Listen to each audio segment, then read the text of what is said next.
Christmas changes how the world sounds. Footsteps echo longer.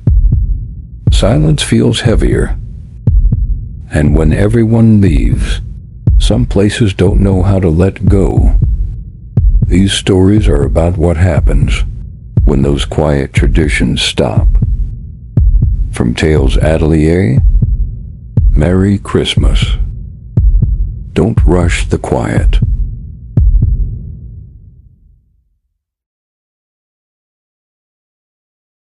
Have you ever worked a night so quiet?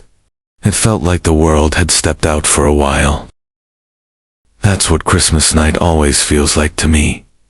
Not peaceful, not calm, just absent. I work overnight security at a corporate office complex on the edge of the city. 6 buildings, 4 parking structures, endless glass, steel, and beige carpet. 90% of the year, it's boring in a way that almost hurts. Christmas night, though, is different. No traffic noise, no distant sirens. Even the wind sounds muted, like it's moving through insulation. When I badge in just before 11 p.m., the lobby smells faintly of pine cleaner and stale coffee. Someone left a Christmas tree up by reception, lights still blinking on a loop. I always work this shift, mandatory, no exceptions. They say it's policy. The official reason is insurance, fire risk liability. That's what my supervisor tells me every year. Building has to be occupied, he says. Holiday or not. I've stopped arguing. Holiday pay helps, so does the quiet. Most nights I sit at the security desk, watch camera feeds, do rounds every 2 hours, and count the minutes until morning. Easy money. But Christmas night doesn't follow the same rules. The lights are dimmed building wide, except for emergency strips along the floors. Motion sensors control most areas, and they're supposed to stay dormant unless someone's walking around.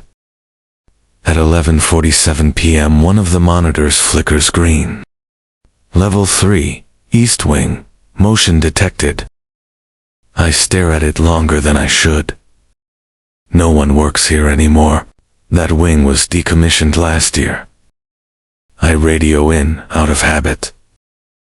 Security desk to central. Motion ping, level 3 east. Static. Then my supervisor's voice, tired and distant. Copy that, just log it. That wing's empty, I say. I know. He answers. Just log it. The camera feed doesn't show much. Rows of cubicles, frozen mid-abandonment. Chairs pushed in. Desks bare, except for dust shadows where monitors used to sit. The lights stay off. Then, slowly, one fluorescent panel hums and flickers on. Just one. It shuts off again after a few seconds. The motion alert clears. I tell myself it's a glitch, old wiring, temperature change. That happens, right? Still, I write it down. By midnight, the building feels heavier, like the air's been sitting too long. I do my first round early. Badge through doors, check stairwells. Listened to my own footsteps echo back wrong, like they're half a beat behind me. Christmas decorations are still up everywhere. Tinsel on office doors. A wreath taped crookedly to the break room fridge. Someone left a string of lights plugged in, blinking softly in an empty hallway. I pause at the elevators. All 4 indicator arrows light up at once, then go dark. I laugh. Just a breath, and shake my head. Elevators do that sometimes when they reset. I turn away. Behind me, I hear the soft ding of arrival. No doors open. Back at the desk I pour coffee I don't really want. The monitors hum, Camera feeds scroll in neat grids. Parking garages are empty, except for my car lonely under fluorescent lights. At 12 a.m., another alert pops up. Access badge used, floor 5. That's not possible. I pull up the log. The badge ID is generic, not assigned to anyone, just a placeholder used for system testing. The time stamped is 3 minutes ago. Central. I say into the radio, slower now. I've got an access log that shouldn't exist. There's a pause, then, just log it. I grip the radio tighter. Do you want me to check the floor? Another pause. Longer this time. No, he says. Don't investigate. Just log it. That's when I notice the printer. It's been quiet all night. I haven't printed anything. Still, the tray is warm when I touched it. A single sheet of paper rests there. An incident report. My incident report. Same template, same formatting, same phrasing I use out of habit. Even the little shorthand notes I never bother fixing. I skim it once. Motion alert, access anomaly, elevator irregularity. Then, I see the timestamp at the bottom. 1 a.m. I check the clock above the monitors. 12:58 a.m. The report isn't finished yet. My mouth goes dry. I read the last line again, slower this time. At this point, I realized I was no longer alone on my floor. I didn't write that. I haven't left the desk since midnight. The printer clicks softly behind me, like it's settling after a job well done. I turn, half expecting another page to slide out. Nothing does. The building creaks somewhere deep in its frame, not a sharp noise, more like a long exhale. I radio Central again. No answer this time. The camera feeds start changing on their own, cycling floors, pausing on empty rooms a second too long. Lights flick on then off, like someone testing switches. I hover over the panic button. My finger doesn't press it, because the screen freezes on one feed. Security desk, camera 12. My desk, my chair. And someone standing just out of frame. Close enough that I can see the edge of a sleeve. It looks like my uniform. The radio crackles to life. Not my supervisor. My voice comes through instead, familiar. Older somehow. You're early this year, it says. That's okay. You'll catch up. I don't answer. On the monitor, the figure shifts closer. A hand rests on the back of my chair, casual, like it belongs there. The printer wears again, another page slides out. I don't look at it right away. I already know what it's going to say. I finally reach over and take the paper, and started reading the first line. At 1:47 a.m., I stood up from the desk. The clock above the monitors clicks forward to 1 a.m. Christmas music begins playing somewhere in the building. Soft, tinny, wrong. And for the first time since I took this job, I understand something they never put in the training manual. I'm not here to stop anything. I'm just here to stay until it starts. Would you stay if you realized your job wasn't to protect the building at all? I stayed. Not because I was brave. Not because I thought I could fix whatever was happening. I stayed because every instinct I had told me that leaving mid-shift would be worse. Worse in a way I couldn't explain yet. The Christmas music stopped as suddenly as it started. Silence rushed back in, thicker now, pressing against my ears. The printer went quiet. The radio was dead again. On the monitor, the figure by my chair was gone. I didn't move, didn't breathe right. Just stared at the screens, like they might tell me what the hell I was supposed to do next. The camera feeds settled into a pattern. One by one lights came on across the building. Not all at once. Sequential. Floor by floor, room by room. Like someone walking and flipping switches behind them. Conference room be lit up. Then C. Then the small glass meeting pod near the elevators. No motion alerts triggered. No access logs appeared. The system didn't think anything was wrong. I pulled up archived incidents years back. Christmas nights only. Different guards. Different supervisors. Same language. Observed movement. No intervention required. Incident resolved by morning. The phrasing was so similar it made my stomach drop. I'd written some of these sentences myself. At 1:22 a.m., the elevators chimed again. This time the doors opened. Camera 6 showed the interior empty, clean. Holiday garland taped above the mirror, drooping from age. The floor indicator ticked upward on its own. 2, 3, 4. The elevator stopped on my floor. Then I heard footsteps. No, not exactly, but the suggestion of them. A soft pressure change in the hallway, like someone passing close without touching anything. The security desk light flickered. I stayed seated. The radio clicked on. "Are you still with me?" My supervisor's voice, but flatter, like he was reading from something old. "I am," I said. My throat felt raw. "That's good," he replied. "That's what you're here for." "Tell me, what is it?" I asked. A pause. Papers shifting. A breath too long.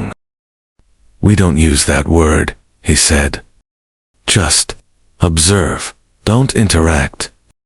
And whatever you do, don't acknowledge it directly." The radio went silent. I should have run then. Instead, I looked at the cameras. Shapes had started appearing in the lit rooms. Not clear enough to call people, more like impressions. Occupied chairs, shadows leaning where walls met glass, a sense of weight in spaces meant to be empty. They didn't move much. They didn't need to. The building sounded alive. Not haunted, but busy. Settling into itself. Doors clicked softly, as if adjusted from the other side. Chairs scraped an inch closer to tables. At 1:41 a.m., the printer spat out another page. I didn't touch it. The words were already forming in my head. The presence doesn't like being watched. It prefers to be acknowledged. That sentence showed up in 3 different reports, written by 3 different guards, over a span of 12 years. The elevator chimed again. This time the doors opened behind me. I felt it without turning. The wrongness of occupied space, like standing back to back with someone you don't trust. A voice spoke quietly, close to my ear. "You always freeze at this part." That was the moment something clicked into place. Not a memory, something worse. Familiarity.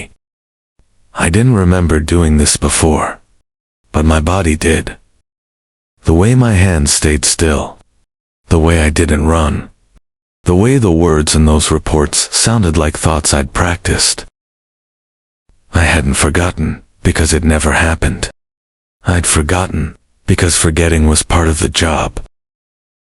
I turned. No one was there.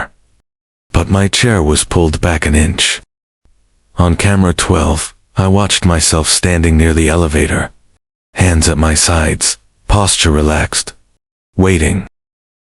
"I don't remember this," I whispered. The version of me on the screen tilted his head slightly, like he was listening. Then he smiled. The radio crackled. That's normal, my supervisor's voice said. Memory loss helps with retention.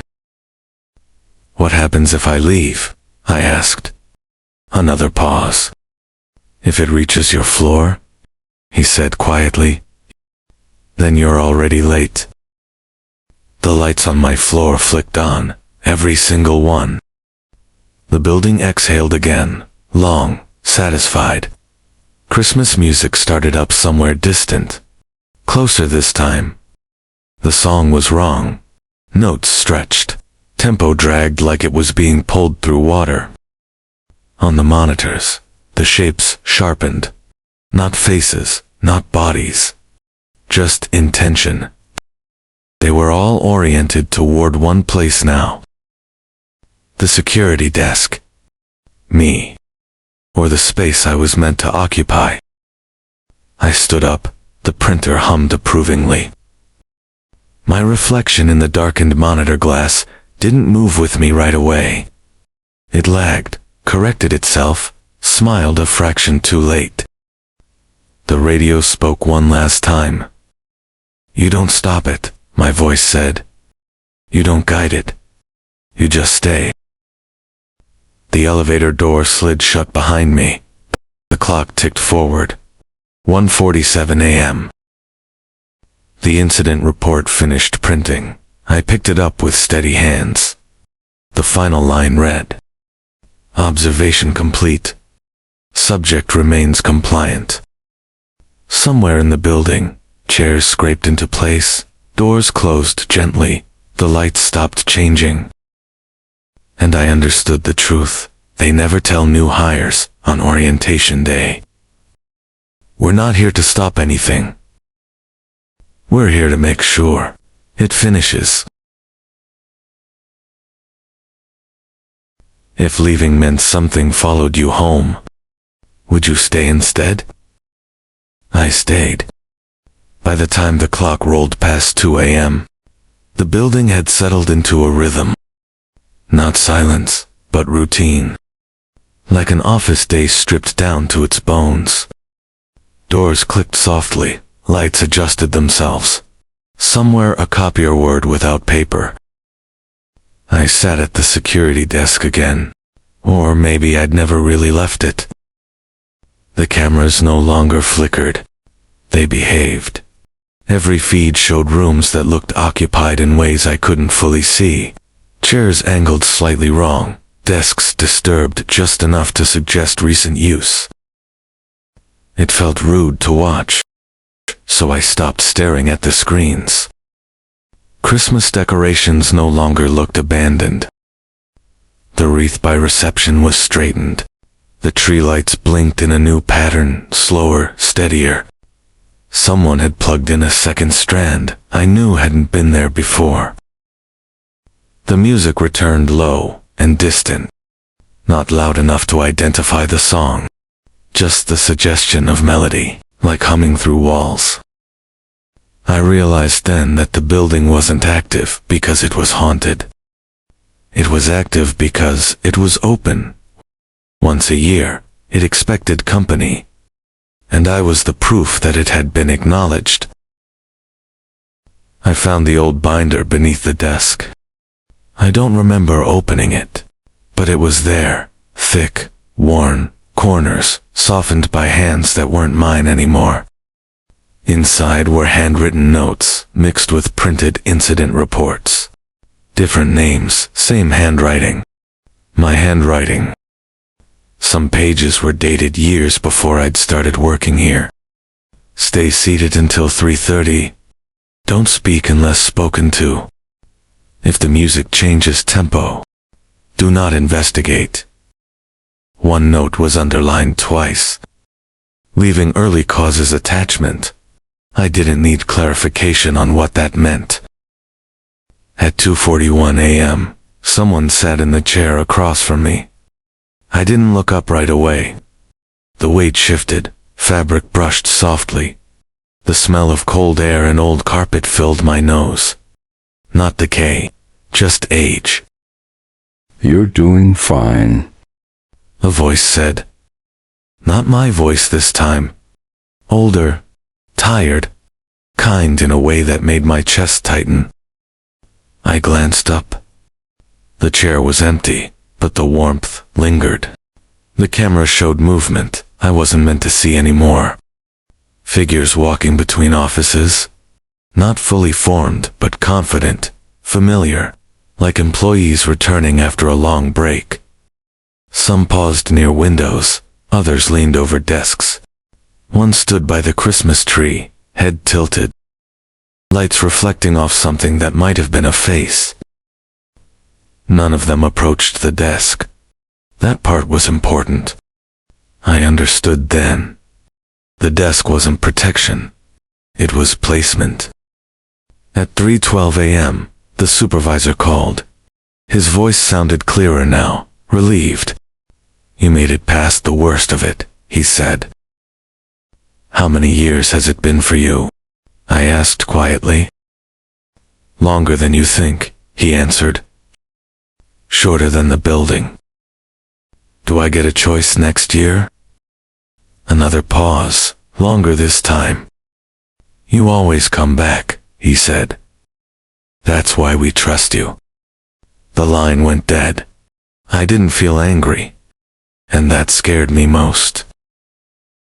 The building grew quieter as the night wore on. Not because it was emptying, but because it was finishing.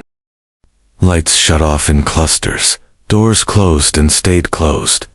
Chairs slid back under desks, the music slowed, until it became nothing but a low electrical hum.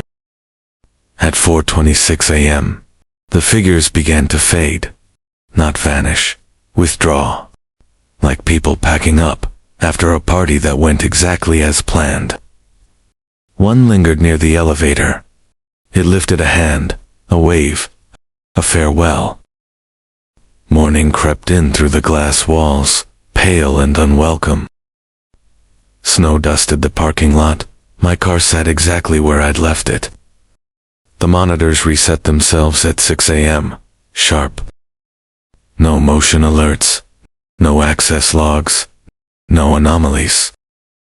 The printer printed one final page. Incident resolved, no further action required. I signed it. The pen fit my hand perfectly. The day shift guard arrived at 6 a.m., yawning, coffee in hand. Was it a quiet night?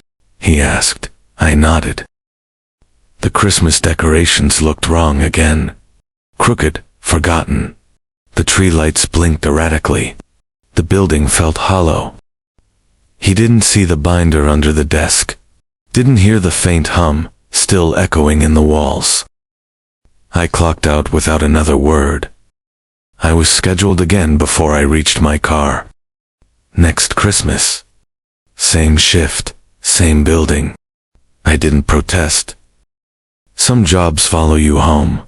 This one doesn't. It waits, patiently. And every year, when the world steps out for a while, someone has to stay behind and make sure the building isn't alone. This year, it was me. Next year, it will be two.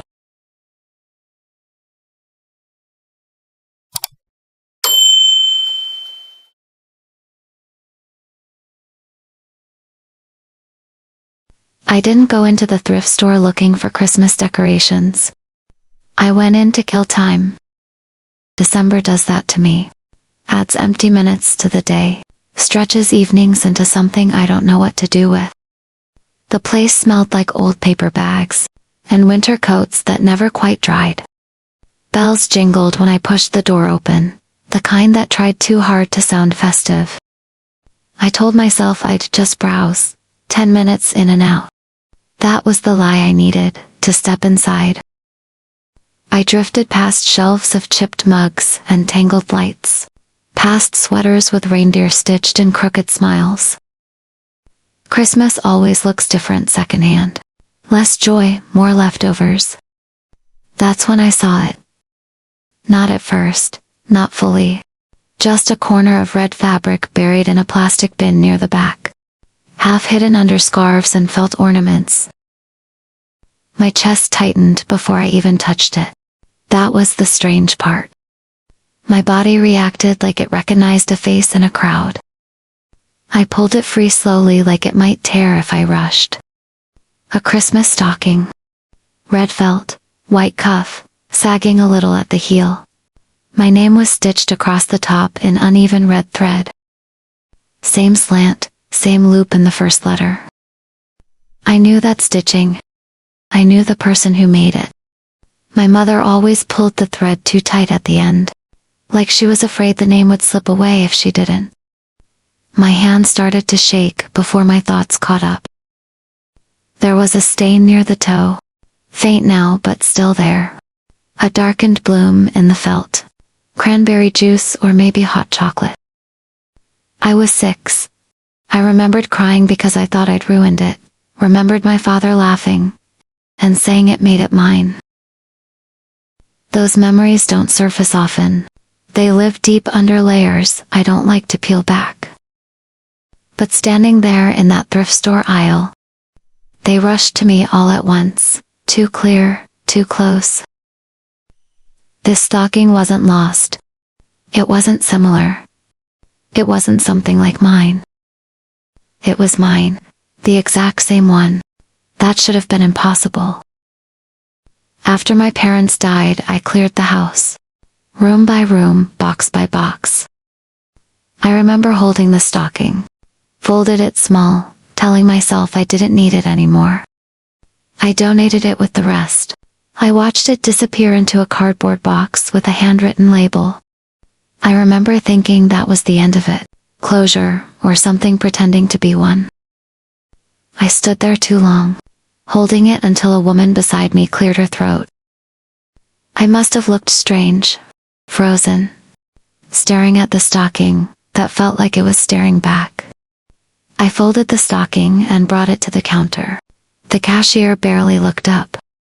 When I asked where it came from, she shrugged. Donations. She said, people drop things off all the time. I wanted more than that. A date, a name, something solid. But that was all she gave me. I paid for it without thinking. It felt wrong to leave it behind, like abandoning a child in a place they didn't belong. Outside the air was sharp and cold, the kind that makes your eyes water. I stood on the sidewalk with the bag in my hand, heart still racing, waiting for the feeling to pass. It didn't. All the way home, I kept checking the bag, half expecting it to be gone, or different, or someone to stop me and say there'd been a mistake. At my apartment, I set the stocking on the table and just looked at it. My place was quiet, no tree, no lights. I hadn't decorated since the funeral year. The stocking felt heavier than it should have, like it carried more than fabric and thread. I ran my fingers along the stitching again, tracing each letter. It was real, solid, not a memory. I told myself, there had to be an explanation. There always is. I hung it on the back of a chair just to get it out of my hands. That's when I noticed the shape at the bottom. A small bulge barely visible unless you were looking for it. My stomach dropped. I was sure it had been empty in the store. I remembered checking, or at least I thought I did. I pressed the fabric between my fingers. Something was inside, something firm, something that shifted slightly when I touched it. I stood there for a long time, staring at the stocking. My apartment suddenly feeling smaller, closer. The past has a way of sneaking back in quietly, through places you don't think to lock. I reached for the cuff, my hand hovering just above it, every instinct telling me not to look. Whatever was inside hadn't been there before. Of that I was certain. And yet somehow it felt like it had been waiting for me all along. I didn't open the stocking right away. I told myself I was tired, that I'd deal with it in the morning when things made more sense. Night has a way of turning ordinary objects into accusations. I left it hanging on the chair and went to bed, but sleep wouldn't come. Every time I closed my eyes, I pictured the weight at the bottom of the felt, the way it shifted when I touched it. My apartment creaked with its usual sounds, but each one felt too loud, too close. I finally got up and turned on every light. I sat at the table and reached inside. My fingers brushed against smooth plastic, then something familiar in a way that made my throat tighten.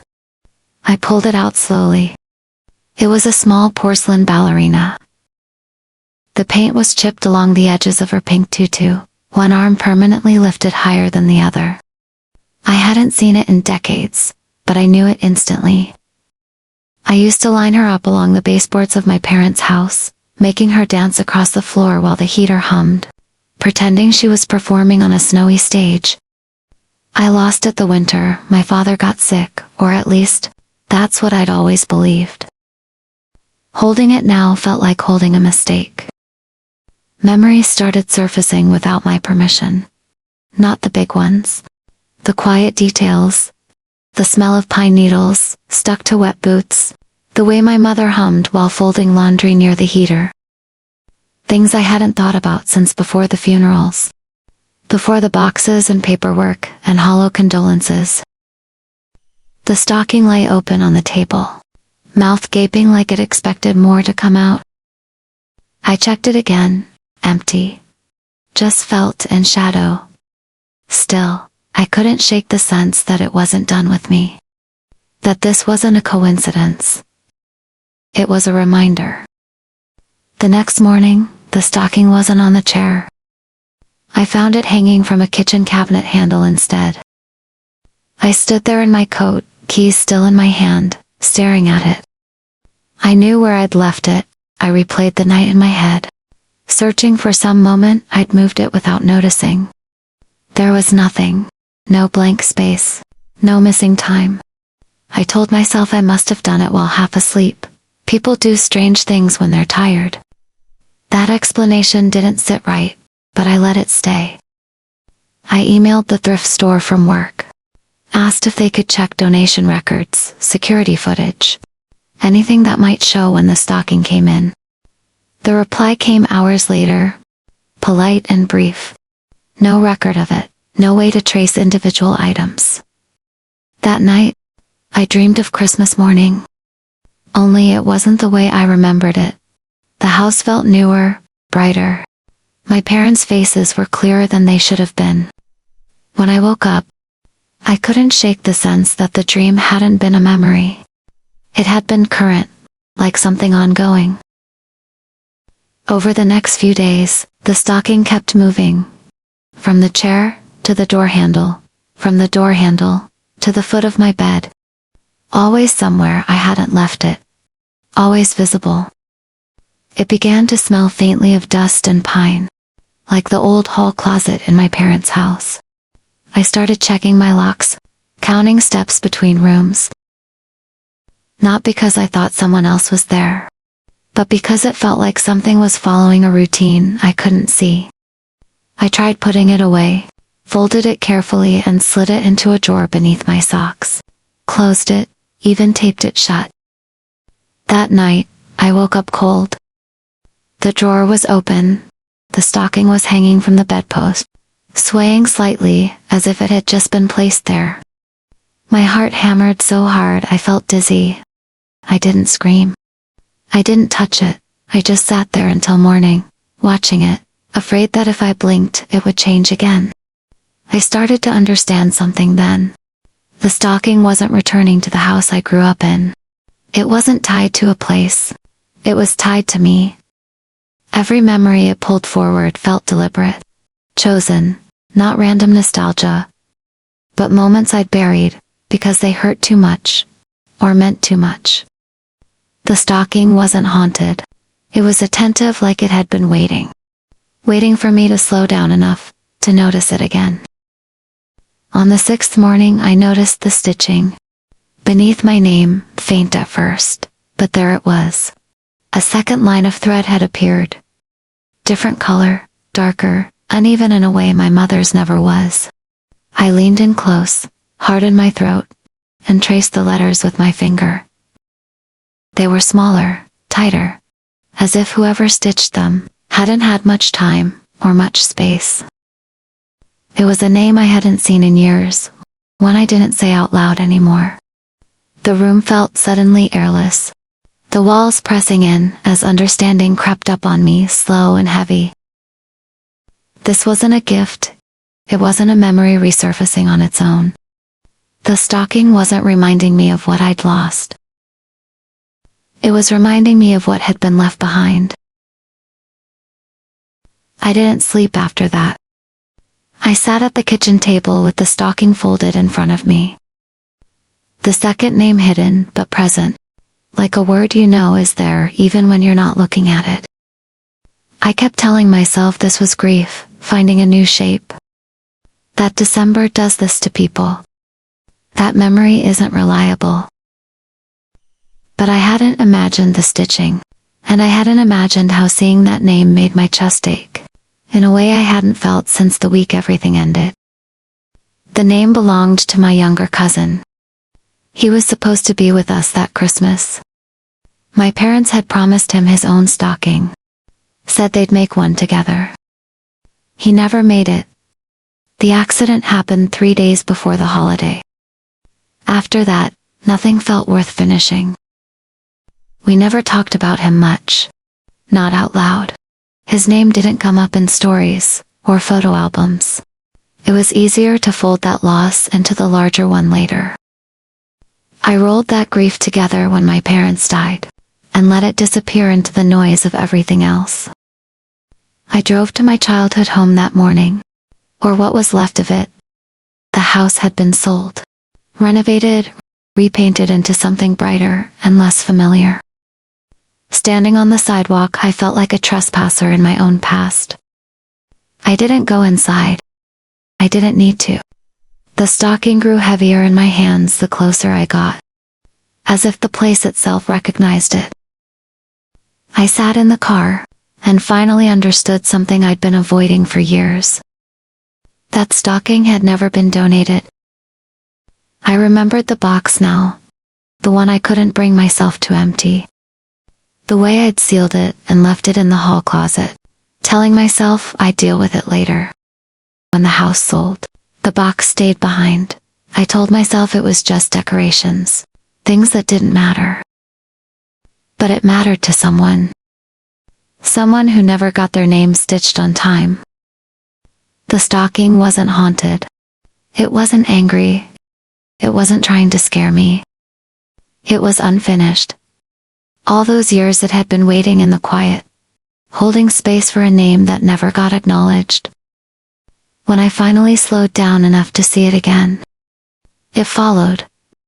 Not to punish me, but to remind me that some things don't disappear just because we stop looking at them.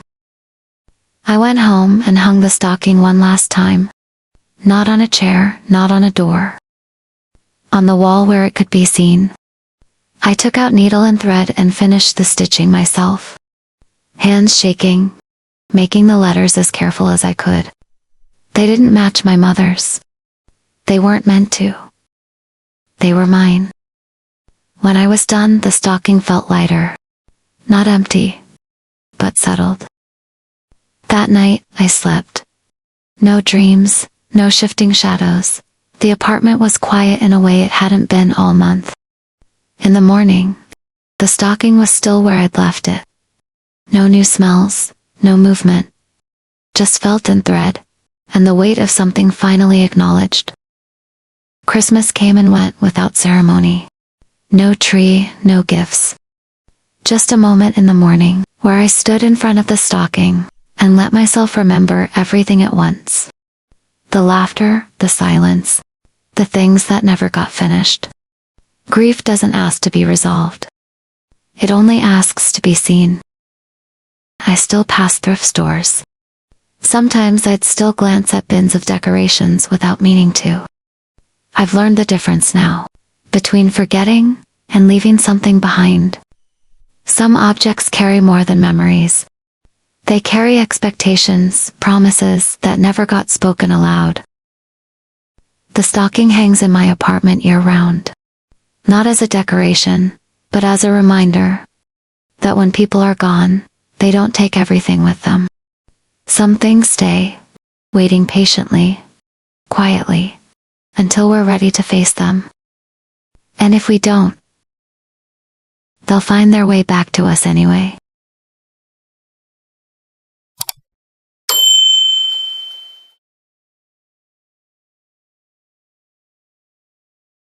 Have you ever had a moment where you felt like you were remembering something that hadn't happened yet? That's the feeling I got when the music started next door.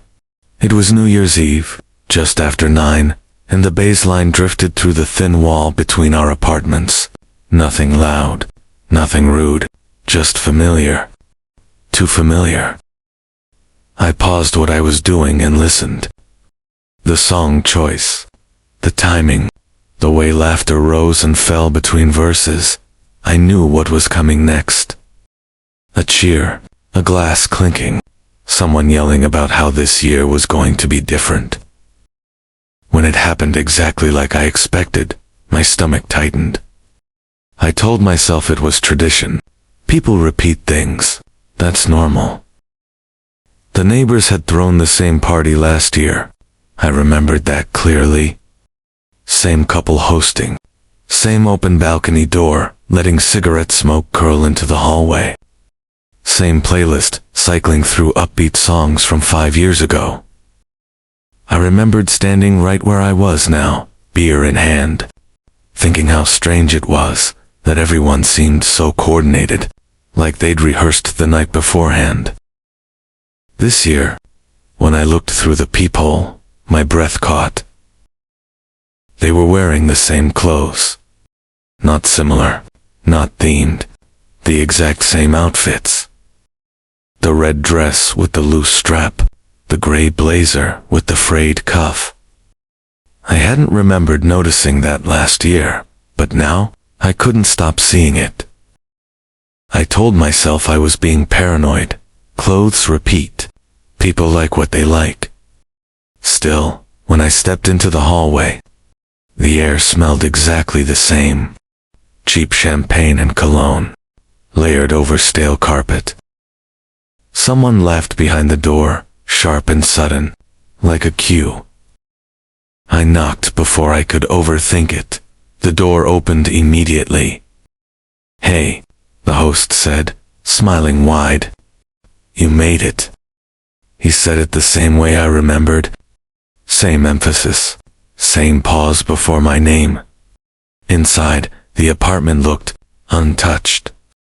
Same decorations, same tinsel, drooping slightly off the bookshelf. Same chip in the coffee table corner. No one acknowledged how familiar it all was. They just handed me a drink. Conversations flowed around me, like I was stepping into a river already moving. Someone complained about work. Someone else made a joke about gym memberships. I finished their sentences in my head before they spoke them. When the punchlines landed exactly where I expected, my skin prickled. I laughed anyway. It felt rude not to. The clock on the wall ticked loudly, drawing my attention. 10:17 p.m. I remembered that number last year. I'd checked the time around then too, wondering if it was too early to leave. Someone raised a glass and toasted new beginnings. I remembered spilling my drink slightly when I clapped. This time, I didn't spill. Everything else stayed the same. I drifted toward the balcony, needing air. The cold hit my face, sharp and grounding. Fireworks popped in the distance, early ones, uneven and real. From up there, I could see the building across the street. Paint peeling, one light flickering on the 3rd floor. I didn't remember it looking that worn last year. When I turned back inside, the music swelled at the exact same moment it had before. A woman near the kitchen bumped my arm and said, "Sorry, you always stand there." Always. I asked what she meant. She blinked, smiled, and turned back to her conversation like I hadn't spoken. The closer it got to midnight, the more tightly the night seemed to coil. People gathered near the TV, counting down already, even though it was early. Someone joked about starting at 11:52, like last time. I laughed too hard at that. "What do you mean, last time?" I asked. The room went quiet for half a second, just enough to notice. Then someone said, "You know, last year," like it was obvious. The music picked back up. The clock read 11:48 p.m. I remembered standing in this same spot, feeling the same unease, telling myself it was just nerves. At 11:52, the song changed. I knew which one it would be. The crowd cheered, exactly on cue. I felt a pressure in my chest, like I was being pushed gently but steadily toward something I couldn't see. Faces looked flushed, excited but fixed, the same smiles, the same movements. Someone pressed a drink into my hand. "You brought what you brought last year, right?" he asked casually. I stared at him. I don't remember what that was," I said. His smile faltered just for a second. Midnight hit. The room exploded into cheers, confetti, noise. I joined in out of instinct, then stopped. As the last cheer faded, something strange happened. People relaxed all at once. Not naturally, like a switch had flipped. The music softened, conversations reset. Someone said, "So, can you believe another year's over?" The clock on the wall ticked backward. 11:52 p.m. My heart hammered. No one noticed. They just picked up where they'd started. I backed toward the door slowly. No one tried to stop me. No one even looked my way. The same jokes restarted. The same laughter echoed again. I stepped into the hallway, the sound muffling behind the door. Inside my apartment, it was quiet, still. I checked my phone, 11:53 p.m. Outside, fireworks went off again, but later this time. Sloppier. Real. I stood there listening to the party restart next door, my hands shaking. I knew then it wasn't just déjà vu. Something was looping. I didn't sleep much that night. Every time I checked the clock, it moved forward like it should. But through the wall, the music rose and fell in the same pattern, over and over. At 1:10 a.m., it finally stopped. The silence felt wrong, too sudden. The next morning, the hallway smelled faintly of champagne and smoke. When I passed the neighbor on the stairs, he smiled and said, "Great party last night." I nodded, and for the first time, I wondered what would happen if I stayed until it reset again. What if time keeps going for you, but not for anyone else? I spent New Year's Day waiting for the feeling to wear off, the leftover unease, the sense that I'd stepped out of something that hadn't finished with me. By noon, the hallway was quiet. No music, no laughter, just the low hum of the building settling. When I checked my phone, the date was right, January 1st. Messages came in normally, news headlines refreshed. Only the apartment next door felt wrong. The balcony door was open again, exactly like the night before, cold air drifting in, no decorations removed, no trash bags piled outside. It looked ready, like it was waiting to start over. I told myself I needed proof, something more solid than a feeling. So that evening, I stayed up, not to celebrate, just to watch. At 11:30 p.m., music started next door. Same bass line, same volume, same timing. At 11:42, Laughter swelled. At 11:48, someone shouted for everyone to gather near the TV. I checked my watch, my phone, the stove clock. All agreed. When the clock on my wall ticked toward midnight, I held my breath. At 11:52, the song changed. Exactly like before. I hadn't crossed the threshold, I hadn't interacted, and still, it was happening again. I knocked. This time the door didn't open right away. Music muffled, laughter looped. Then suddenly, it swung wide, like it had just remembered to. The same faces looked back at me, bright, flushed, familiar. No one asked where I'd been. No one questioned the date. "Happy New Year," someone said, already raising a glass. "It's January 1st, I said. A few people laughed. One of them corrected me. "Not yet." The clock on the wall read 11:47 p.m. I felt my stomach drop. I hadn't moved backward. It was them. I stayed near the door, refusing the drink they offered. Conversations flowed around me, smooth and rehearsed. The same jokes, the same complaints. I tested it, asked a question out of sequence. "So what are you doing next week?" The man I asked blinked, smiled, and said, "Can you believe another year's over?" It wasn't avoidance, it was correction. When I stopped responding, the room stuttered. Someone repeated a sentence.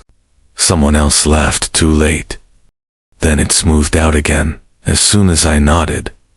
I took photos on my phone. Flash off, flash on, wide angle. They didn't react. When I checked the screen, the images looked normal. Too normal.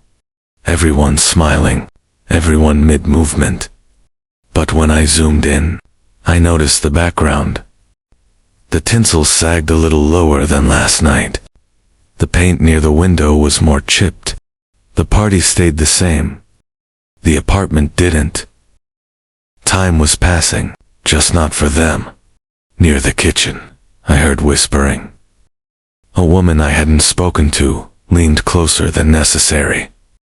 "Don't stay past midnight," she said quietly. I asked her why.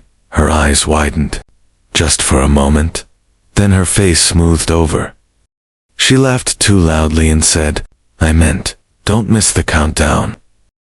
But when midnight came, she didn't cheer. She watched the clock like it was waiting for instructions. When the reset happened, it was subtler this time. No obvious jump, no backward tick. Just a soft release. People relaxed at once. Someone asked if anyone wanted another drink. Then the same song started again. I checked my phone, 11:52 p.m. I stepped outside into the hallway. Behind me, the music continued, unchanged. Ahead of me, the building was silent. I stood there, torn between two versions of the same night. I went home and watched from the peephole. The party looped again, and again. At 12:30 a.m., my time, it finally ended. Lights dimmed, music stopped. I slept on the couch with my shoes on. When I woke up, it was morning. The balcony door next door was closed. Decorations still up like nothing had happened, like it hadn't happened multiple times. I started digging. Old listings showed the same tenants occupying that apartment for decades. Names crossed out, then rewritten, all done by the same handwriting. Photos online showed the same New Year parties going back years.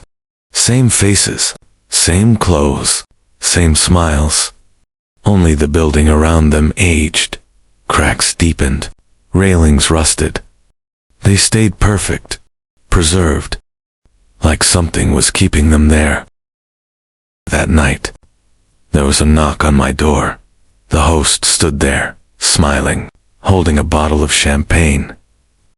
"Come by tonight," he said. "It's better when everyone's here." I asked him what happened if someone stayed until the end. His smile twitched. "We don't usually get that far," he said. Behind him, I heard music starting up again. I closed the door slowly, my heart pounding.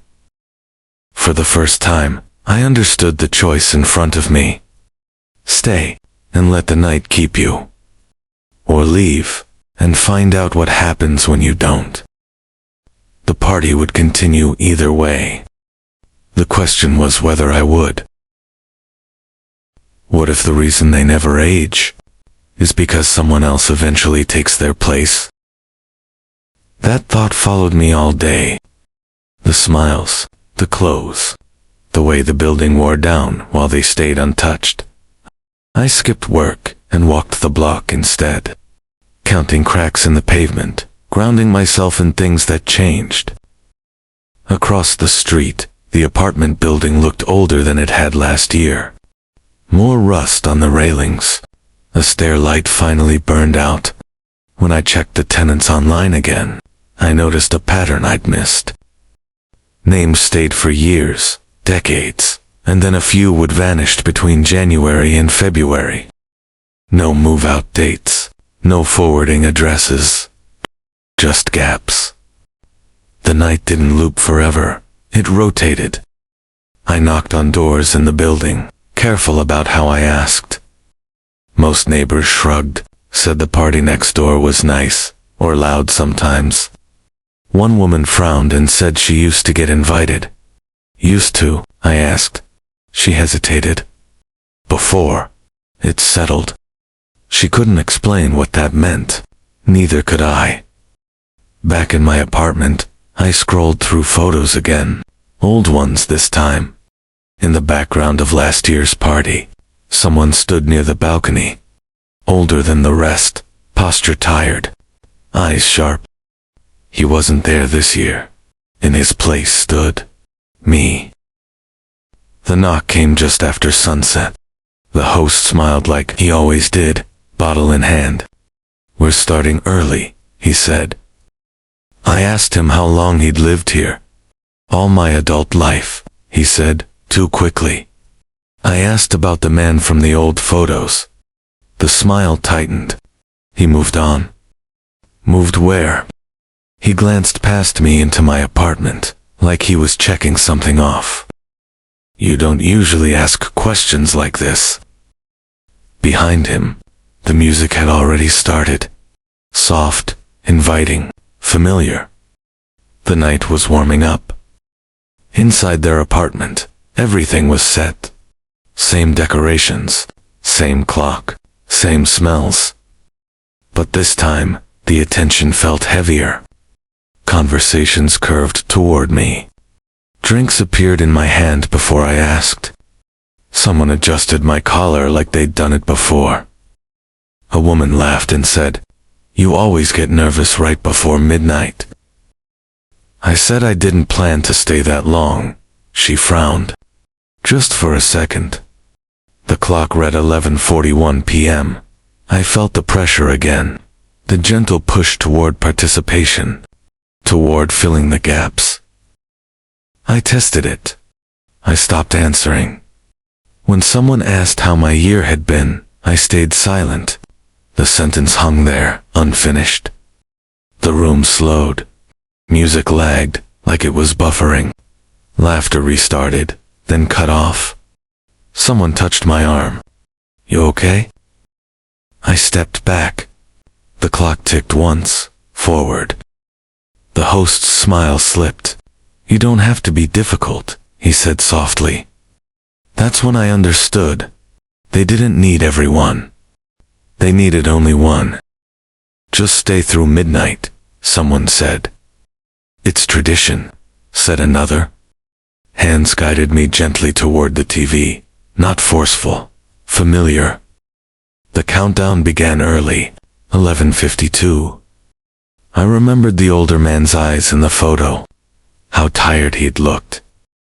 I realized what the reset did. It didn't trap everyone.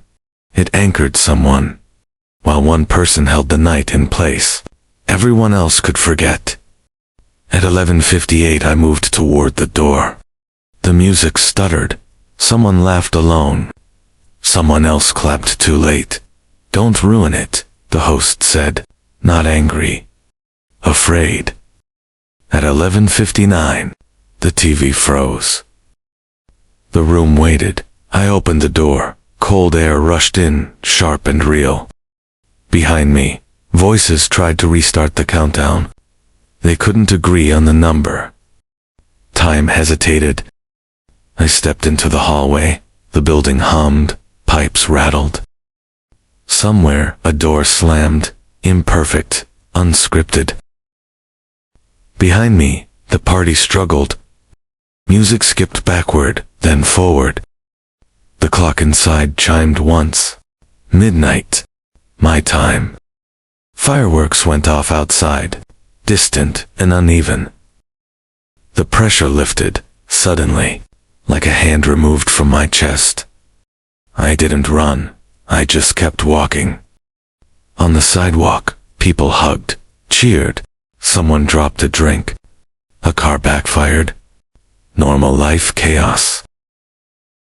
I looked back at the building. The apartment next door glowed brightly. Laughter has restarted, as if someone stepped and pressed play. I checked my phone. January 1st, 12:04 a.m.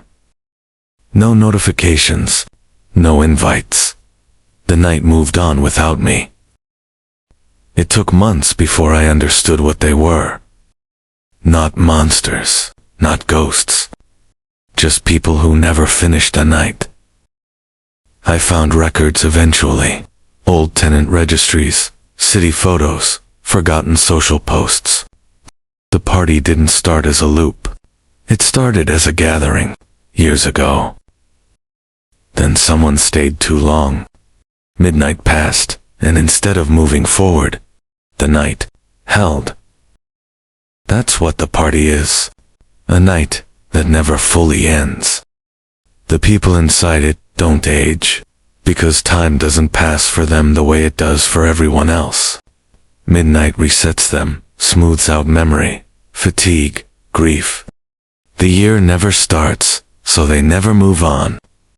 They wake up every morning like the night before, didn't finish properly. Staying means becoming part of that unfinished moment. It doesn't trap you all at once.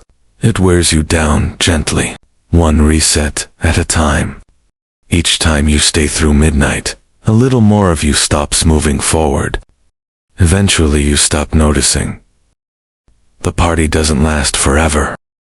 Each year it usually runs for a few nights. New Year's Eve, sometimes the first, sometimes the second. It keeps going until someone new is close enough, aware enough, and willing enough to take the place of the one who's been holding it together. That's why someone always looks tired in the photos. When the night resets for the last time, one person leaves with it, and everyone else forgets why it ever felt strange. I didn't save them. I just didn't replace anyone. And every New Year's Eve since, when the music starts again down the block, I make sure I'm nowhere near midnight when it does.